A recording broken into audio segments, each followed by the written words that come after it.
마태복음 5장 1절에서 12절입니다.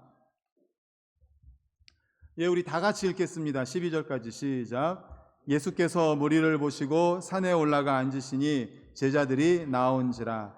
입을 열어 가르쳐 이르시되 심령이 가난한 자는 복이 있나니 천국이 그들의 것이며 애통하는 자는 복이 있나니 그들이 위로를 받을 것이며 온유한 자는 복이 있나니 그들이 땅을 기업으로 받을 것이며 의에 줄이고 목마른 자는 복이 있나니 그들이 배부를 것이며 긍휼히 여기는 자는 복이 있나니 그들이 긍휼히 여김을 받을 것이며 마음이 청결한 자는 복이 있나니 그들이 하나님을 볼 것이며 화평하게 하는 자는 복이 있나니 그들이 하나님의 아들이라 일컬음을 받을 것이며 의를 위하여 박해를 받은 자는 복이 있나니 천국이 그들의 것임이라.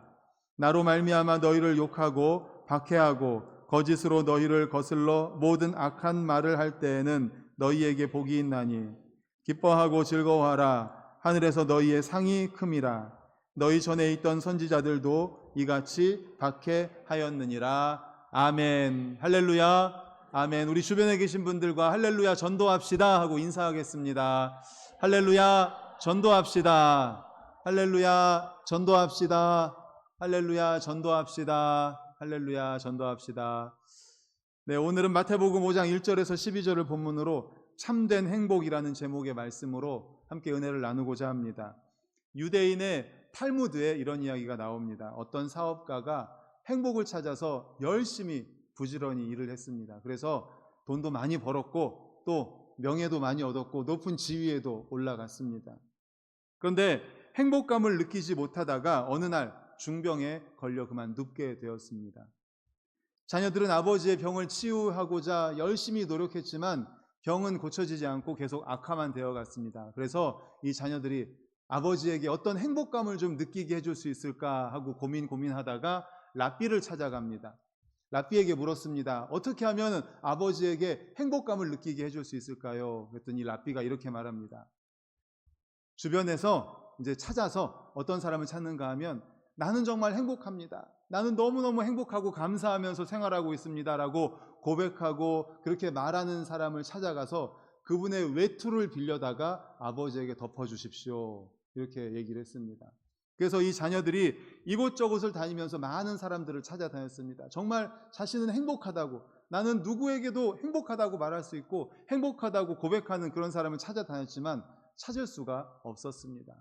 그러다가 어느 날 저녁 산중에 수도원을 방문을 했는데 굴 속에서 이런 소리가 들리는 거예요. 하나님 아버지 정말 감사합니다. 저는 너무 행복합니다. 너무너무 하나님의 은혜로 감사하고 행복합니다. 오늘도 행복하게 살았습니다. 이제 잠을 청합니다. 이런 이야기를 듣고 이 사람이다 라고 생각을 하고 그 자녀들이 굴 속에 들어가서 그분에게 외투를 빌리려고 딱 갔는데 그분은 외투가 없었습니다. 외투가 없었습니다. 이 사업가가 병을 고쳤는지는 모르겠지만 이 자녀들은 분명히 깨달았죠. 행복은 소유에 있지 않다는 것. 행복은 소유에 있지 않다는 것을 자녀들은 깨달았습니다. 우리는 자신의 행복을 빌기도 하고 다른 사람들의 행복을 빌어주기도 합니다. 복 많이 받으라는 이야기는 서로에게 힘이 되는 덕담이죠.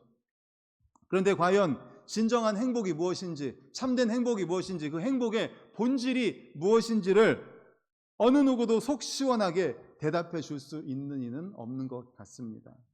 그런데 오늘 본문에는 예수님의 행복관을 보여주는 말씀이 있습니다. 예수님은 그의 제자들과 인류를 향해 참된 행복이 무엇인지, 진정한 행복은 무엇인지 그 행복의 본질에 대해서 말씀해 주고 있습니다. 그 진정한 행복, 예수님이 말씀하고 계시는 참된 행복을 두 가지로 살펴보도록 하겠습니다. 한번 따라해 볼까요? 참된 행복은 소유가 아니라 마음의 상태에 있다. 소유가 아니라 마음의 상태에 있다. 예수님이 말씀하시는 참된 행복은 소유에 있는 것이 아니라 마음의 상태에 있다라는 것입니다.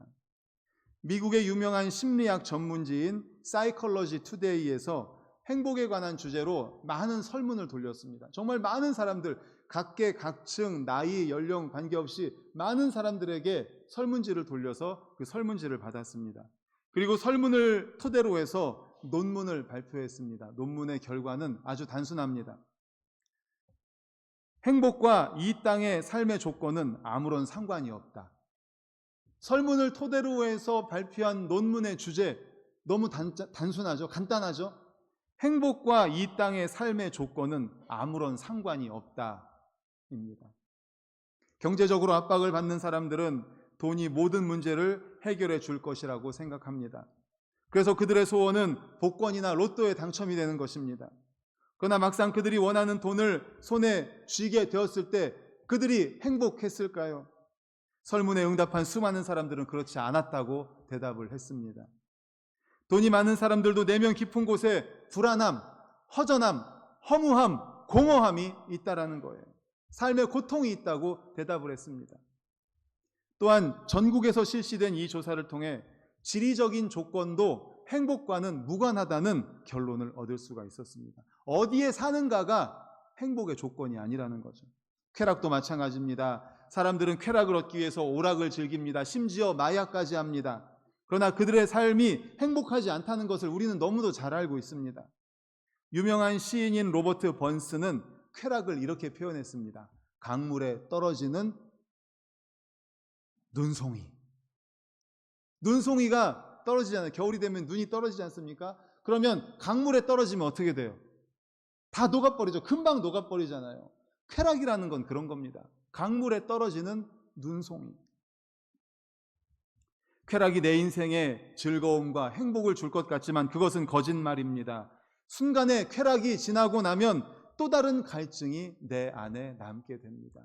쾌락 때문에 더 큰 갈증이 남게 되죠. 그래서 쾌락을 즐기다 보면 어떻게 돼요? 더 큰 것, 더 강한 것, 더 센 것을 찾게 되죠. 점점 자기 자신이 죽어가는 겁니다. 그렇다면 우리의 삶의 진정한 행복은 어디에 있을까요? 우리 본문 3절을 다 같이 화면 보고 읽겠습니다. 시작. 심령이 가난한 자는 복이 있나니 천국이 그들의 것임이요. 아멘. 오늘 본문의 팔복에서 첫 번째 복은 심령이 가난한 자가 복이 있다라고 말합니다. 심령이 가난한 자. 이것은 심령의 상태, 곧 마음에 초점을 맞추고 있는 것입니다. 그런데 그 다음 4절도 한번 보여주십시오. 애통하는 자도 역시 마음에 초점을 맞추고 있습니다. 5절도 보여주세요. 온유한 자도 마찬가지. 6절도 보여주세요. 의에 줄이고 목마른 자. 그리고 이어지는 5번째, 6번째, 7번째, 8번째 다 마음에 초점을 맞추고 있어요. 마음에. 이처럼 행복은 외적인 상태, 곧 환경에 의존한 것이 아니라 마음 다스림에 의존하고 있다는 것입니다. 그리고 이 8가지를 다 합치면 예수 그리스도의 마음이 됩니다. 이것은 무엇을 말씀합니까? 바로 참된 행복은 우리 예수 그리스도의 마음과 같이 되는 데서 온다는 것을 믿으시기를 간절히 축원합니다. 아멘. 참된 행복은 바로 우리의 마음이 예수 그리스도의 마음이 되는 것. 예수 그리스도의 마음과 같이 될 때에 진정한 행복을 누릴 수 있다. 참된 행복을 누릴 수 있다라는 것입니다. 많은 사람들이 행복을 소유하는 것으로 생각합니다. 그래서 할 수만 있다면 많이 소유하려고 합니다. 재물, 권력, 명예, 세상적인 것들 다 소유하려고 합니다. 소유하려고. 그러나 과연 그렇게 많이 소유하면 행복할까요? 부자들은 그럼 다 행복하겠네요? 정치인들은, 권력을 가진 사람들은 다 행복하겠네요? 명예를 가진 사람들은 다 행복하겠네요? 뭐든지 많이 갖고 있으면 다 행복하겠네요? 소유를 많이 하면 행복합니까? 평안과 기쁨을 누립니까? 아니지 않습니까? 오히려 많이 소유했기 때문에 그 소유하고 있는 것을 유지하기 위해서 얼마나 몸부림칩니까? 그리고 그 소유한 것이 조금이라도 잃어버리면 그것 때문에 얼마나 불행해합니까? 불안해합니까? 다툽니까?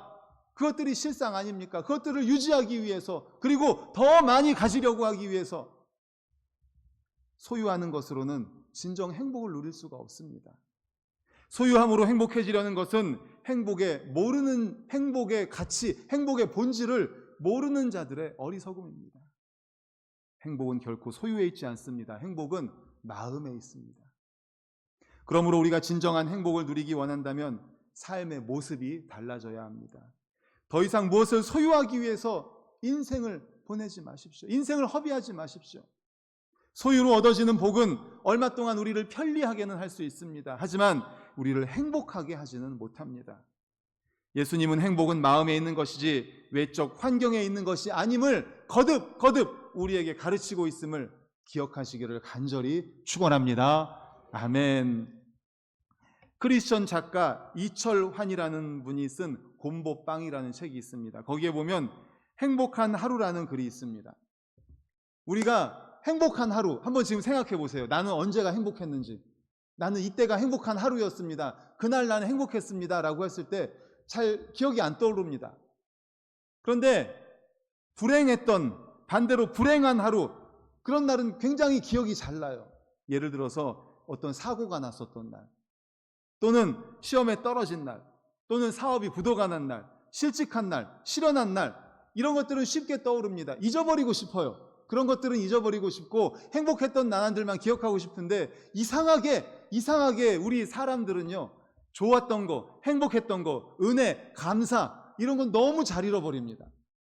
그런데 원수, 나를 힘들게 한 사람, 그리고 불행했던 기억, 잃어버렸던 거, 이런 것들은 정말 잊어버리고 싶은데 잘 안 잊어버려요. 이런 것들은 잘 기억에 남아요. 왜 그런지 모르겠어요. 행복한 하루 언제일까요? 그런 불행이 없었던 하루하루, 그런 불행한 날이 없었던 평범한 일상 하루하루가 행복한 날이라는 겁니다. 이 작가가 행복한 하루에 대해서 이렇게 이야기합니다. 그 글에 보면 이런 이야기가 있어요. 5학년 딸 아이가 친구에게 보낸 편지에 이렇게 적혀 있었다. 재현아, 어제는 정말 마음 아픈 일이 있었어. 4살짜리 내 동생이 다쳤거든. 눈 위를 다쳐서 엄마가 병원에 데리고 가셨어. 내 다리에 걸려 넘어져서 내 동생이 다쳤어. 나 때문에 다쳐서 병원 간 동생을 보면서 나는 마음이 아파서 견딜 수가 없었어. 울었어. 동생이 다쳤을 때 깨달았어. 가장 평범한 하루가 가장 행복한 하루라는 것을 깨달았어. 얼마나 아름다운 진리의 발견입니까? 가장 평범한 하루가 가장 행복한 하루다. 문제는 이런 진리를 우리 마음이 깨우치지 못하고 하루하루를 살아가고 있다는 겁니다. 하루하루 이런 아픈 일, 가슴 아픈 일, 하루하루 이런 낙심되는 일, 하루하루 이런 일들이 없이 평범하게 살아가는 그 하루하루가 행복하다는 것을 깨닫지 못하고 살아가는 거예요. 우리 마음이 가난하고 청결할 때가 되었을 때야만이 이 사실을 깨닫게 되는 거죠. 어쩌면 그래서 인생의 불행한 재난이나 사고들이 이 진리를 깨닫지 못하고 살아가는 우리를 깨우는 하나님의 자명종이 아닐까 생각합니다. 평범한 하루, 일상의 하루가 너무나 감사하고 행복한데 그거를 깨닫지 못하고 있으니까 하나님께서 아픈 것을 주시는 것이 아닐까. 제발 좀 깨달아라, 제발 좀 깨달아라. 이렇게 아픈 날들, 기억하고 싶지 않은 날들이 있다는 것을 통해서 그런 날들이 없는 평범한 하루하루가 감사한 하루고 행복한 하루라는 것을 좀 깨달아라 라는 하나님의 자명종, 하나님의 알람이 아닐까요? 그러므로 참된 행복, 진정한 행복은 소유가 아니라 바로 마음의 상태에 있다는 것을 기억하고 평범한 하루하루, 일상의 하루하루, 그러한 고통의 날들이 없는 그냥 하루하루를 감사하는 우리 모든 성도님들이 되시기를 간절히 축원합니다. 아멘, 아멘. 그런가 하면 두 번째로 참된 행복은 하나님과의 바른 관계에 있습니다. 한번 따라해 볼까요? 참된 행복은 하나님과의 바른 관계에 있습니다. 하나님과의 바른 관계에 있습니다. 3절에서 6절 우리 화면을 보고 같이 읽겠습니다. 시작. 심령이 가난한 자는 복이 있나니 천국이 그들의 것임이요, 애통하는 자는 복이 있나니 그들이 위로를 받을 것임이요, 온유한 자는 복이 있나니 그들이 땅을 기업으로 받을 것임이요, 의에 줄이고 목마른 자는 복이 있나니 그들이 배부를 것임이요. 아멘. 이 마태복음 5장 말씀 우리가 너무나 잘 아는 말씀이죠. 뭐라고 해요? 팔복이라고 그러죠. 팔복. 왜 그럽니까? 뭐뭐뭐뭐 하는 자는 복이 있나니, 복이 있나니, 이게 8번 나오기 때문에 팔복이라고 합니다. 방금 읽은 4가지 복은 하나님과 우리의 관계에 대해서 특별히 말씀을 해주고 있습니다. 여기에서 복이 있나니라는 말은 헬라어로 마카리오스라고 합니다. 이 단어 어디에서 왔냐면 키프로스라는 말에서 왔습니다. 키프로스라는 그 한 섬의 이름에서 유래가 되었습니다. 그런데 왜 사람들은 이 섬을 가리켜서 복이 있는 섬이라고 말을 했을까요? 그것은 키프로스 섬에는 자원과 광물이 풍부했다고 합니다. 그래서 뭔가를 얻으려고 섬 밖으로 나가는 일이 없었대요. 섬 안에서 다 해결이 되는 거예요. 그래서 자족할 수 있다는 의미에서 사람들은 그 섬을 키프로스라고 했다고 합니다. 그러나 예수님이 복이 있나니라고 말씀하셨을 때는 그 세상 사람들이 말하는 자족, 키프로스, 그 섬 안에서 모든 것이 해결되니까 나는 만족한다, 거기에서 멈추는 것이 아닙니다. 그것만을 의미하는 것이 아닙니다. 예수님이 말씀하신 복이 있는 자의 의미가 가장 잘 나타나는 것은 바로 구약 성경인데요. 구약 성경에 의하면 하나님은 우리 인간에게 복을 주셨습니다. 그 복을 받은 인간은 하나님을 찬양했습니다. 이렇게 하나님이 주신 복을 인간이 받아들이고, 주님이 주신 복을 인간이 받아들이고, 인간이 하나님을 찬양할 때 하나님은 그들을 바라보시며 기뻐하시고 인정해 주셨다는 것입니다. 하나님이 인간들에게 복을 주시고, 인간들은 복을 받은 인간들은 하나님을 찬양하고, 그 찬양을 받은 하나님은 인간들을 보면서 기뻐하시고 그들을 인정해 주셨다. 바로 하나님이 누군가를 바라보고 인정해 주며 기뻐하시는 그 상태, 하나님과의 바른 관계가 유지되는 바로 그 상태, 그것이 바로 성경이 말하는 복이라는 사실을 믿으시기를 간절히 축원합니다. 아멘. 하나님과의 바른 관계죠. 하나님이 인간에게 복을 주시고, 복을 받은 인간은 하나님을 기뻐하며 하나님께 찬양드리고, 그 찬양을 받으신 하나님은 인간을 인정해 주시고 기뻐해 주시는 이 올바른 관계예요. 우리도 그렇지 않습니까? 부모님에게 인정받으면 어때요? 기쁘잖아요. 우리가 존경하는 누군가에게 인정받을 때 어떻습니까? 기쁘지 않습니까?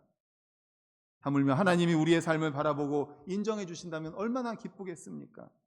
그것보다 행복하고 복된 삶이 어디에 있습니까? 이러한 삶을 사는 성도님들이 정말 복된 삶을 산다는 사실을 믿으시기를 간절히 축원합니다. 아멘. 이 사실을 영어 성경에서 통해서도 살펴보면 이렇습니다. PPT를 보여주십시오. 오늘 본문에 복이 있나니 라고 말했을 때 이 복, 행복은요, 해피가 아닙니다. 우리가 일반적으로 말할 때 해피 하면 행복이라고 말을 하잖아요. 근데 성경에서 말하는, 영어 성경에 혹시 집에 있으시다면 찾아보십시오. 해피라고 되어 있지 않습니다. blessed라고 되어 있습니다. blessed. 이 blessed는 어디에서 왔는지 그 다음 보여주십시오. 예, 해피라고 하면은 이 말은 어디에서 왔냐? 이 어원은 happen에서 온 겁니다. happen이 무슨 말인가 하면 우연히 만나다. 예, happen은 우연히 만나다예요. 행운, 복권, 보물찾기, 우연히 지나가다가 뭔가 탁 발견했어요. happen이라는 말에서 온 게 해피예요. 근데 성경에서 말하는 blessed는 어디서 왔는가 하면 blessing, 따라해볼까요? 축복입니다. 축복에서 온 게 바로 성경에서 말하는 복입니다. 그런데 이 축복이 어디에서 왔는가 하면 바로 bleed, 피를 흘리다에서 온 거예요. 피를 흘리다. 그렇습니다. 성경에서 말하는 복 있는 자, 성경에서 말하는 복은요, 블레싱이라는 축복에서 왔고, 그 축복은 바로 bleed라고 하는 피를 흘림에서 왔다는 것입니다. 구약 성경에서 제사장들이 제사를 지낼 때 동물을 잡아가지고 피를 흘리면서 하나님께 제물을 올려드립니다. 제사를 지냅니다. 왜요? 하나님과의 바른 관계를 맺기 위해서죠. 예수님이 십자가에서 피를 흘리셨습니다. 예수님이 우리를 위해서 십자가에서 피를 흘렸습니다. 무엇 때문에 피를 흘렸습니까? 하나님과 우리 사이에 죄로 인해서 막혔던 그 담을 허물고 하나님과 인간의 올바른 관계를 맺어주기 위해서, 다리를 놓아주기 위해서 우리 예수님께서 십자가에서 피를 흘려 죽으셨습니다. 블리드, 바로 피 흘림이죠. 이것이 바로 블레싱, 축복이고, 이것이 바로 블레스드, 복 있는 자다라는 것입니다. 히브리서 9장 22절을 우리 화면 보고 같이 읽겠습니다. 시작. 율법을 따라 거의 모든 물건이 피로써 정결하게 되나니 피 흘림이 없은즉 사함이 없느니라. 아멘. 할렐루야. 뭐가 없은즉 사함이 없어요? 피 흘림, 블리드, 피 흘림이 없은즉 사함이 없습니다. 그래서 예수님께서 피를 흘려 죽으셨습니다. 우리를 위해서 피를 흘려 죽으셨어요. 하나님과의 바른 관계가 처음엔 있었는데 그 관계, 우리 죄로 인해서 그 관계가 다 깨어져 버렸어요. 그래서 하나님과 인간과의 관계가 깨어져 버렸습니다. 그 바른 관계를 위해서 우리 예수님이 피를 흘려 주셨습니다. 블리드, 피를 흘려 주셨어요. 바로 이 피 흘림이 중요한 것입니다. 그래서 팔복 가운데 앞에 4가지 복은 이 피 흘림을 통해서 하나님과의 바른 관계를 가르치는 마음의 덕목을 이야기합니다. 잘 들어보십시오. 심령이 가난한 자는 하나님을 의존하지 않고는 살 수 없는 영적인 가난을 깨달은 사람, 그가 바로 복되다는 거예요. 애통하는 자는 하나님의 안목으로 자신의 내면을 성찰하고 자신의 죄를 아파하면서 참회하는 사람, 애통하는 사람. 온유한 자는 하나님의 다스림을 받는 사람, 의에 줄이고 목마른 자는 하나님의 가치와 표준을 기뻐하며 만족하는 사람, 그들이 바로 복이 있다라는 것입니다. 이 대목에 대해서 유진 피터슨 목사님이 이렇게 이야기하는데, 이 부분 정말 마음에 딱 와닿는데 잘 들어보십시오. 심령이 가난한 자를 어떻게 표현하는가 하면, 벼랑 끝에 서 있는 너희는 복이 있다. 그러니까 심령이 가난한 자는 복이 있다라고 했는데, 이것을 어떻게 표현하는가 하면, 벼랑 끝에 서 있는 너희는 복이 있다. 너희가 작아질수록 하나님과 그분의 다스림은 커진다. 그래서 너희가 복이 있는 거다. 애통하는 자는 복이 있다. 애통하는 자가 어떤 자인가? 가장 소중한 것을 잃었다고 느끼는 너희는 복이 있다. 그때야 너희는 가장 소중한 분의 품에 안길 수 있다. 온유한 자는 복이 있다. 온유한 자는 더도 말고 덜도 말고 자신의 모습 그대로 만족하는 너희는 복이 있다. 그때 너희 돈으로 살 수 없는 모든 것의 당당한 주인이 된다. 의에 줄이고 목마른 자는 복이 있다. 하나님께 입맛이 당기는 자는 복이 있다. 그분은 너희 평생에 맛볼 최고의 음식이요 음료로다. 할렐루야, 아멘. 그렇습니다. 바로 이렇게 유진 피터슨 목사님은 정말 우리의 마음에 와닿게 쉽게 설명을 해주고 있습니다. 그렇습니다. 두 번째, 참된 행복, 진정한 행복, 행복의 본질. 예수님이 말씀하시는 복은 어디에 있습니까? 하나님과의 바른 관계. 하나님과의 바른 관계. 바로 성경에서 말하는 진정한 행복은 블레스드라고 했습니다. 그 블레스드는 블레싱, 축복에서 왔다고 했는데, 그 진정한 축복은 뭐예요? 블리드, 예수님의 피 흘림을 통해서 하나님과의 올바른 관계가 되었을 때 우리가 진정한 행복을 누리고 진정한 참된 행복을 누리게 된다는 사실을 기억하시기를 간절히 축원합니다. 아멘. 이제 말씀을 정리하려고 합니다. 예수님은 인류를 섬기고자 자신을 십자가에 못 박았습니다. 자신의 목숨을 버리셨습니다. 하지만 그것으로 인류를 행복하게 하고 마지막에 다 이루었다라고 고백하셨습니다. 이런 예수님이야말로 진정 행복한 분이 아닐까요? 그러므로 팔복을 붙잡는다는 것은 결국 예수 그리스도를 따라가고 예수 그리스도를 닮는 삶을 산다는 것입니다. 예수님이야말로 참으로 마음이 가난하셨던 분입니다. 인류의 죄를 인해서 애통하는 분이셨습니다. 마음이 온유하고 겸손하다고 하신 진정한 복을 누리신 분이십니다. 그러므로 사랑하는 우리 모든 성도님들, 우리들의 마음이 그 예수 그리스도의 마음을 닮을 수 있기를 간절히 축원합니다. 주님의 마음을 닮아서 주님을 따라서 진정으로 행복을 누리고 참된 행복을 누리고 복의 본질이 무엇인지를 알고 누리는 우리 성도님들이 되시기를 간절히 축원합니다. 더 나아가서 이러한 진정한 행복, 참된 행복을 우리만 누릴 것이 아니라 우리가 잉태한 태신자들, 우리의 전도 대상자들, 믿지 않는 가족들에게 전달해 주십시오. 반석교회에서 우리 진정한 행복을 누리자, 참된 행복을 누리자. 행복이 어디에 있는지, 행복의 본질이 무엇인지 우리 반석교회에서 함께 나누자. 행축이 뭐예요? 행복한 사람들의 축제, 행복한 사람들의 축제. 우리가 누리는 그 행복, 진정한 행복, 참된 행복을 우리의 태신자들과 함께 누리는 우리 모든 성도님들 되시기를 간절히 축원합니다. 아멘. 이 시간에 우리 합심해서 통성으로 기도하시겠습니다. 받은 말씀을 가지고 주여 한번 외치시고 통성으로 기도하시겠습니다. 주여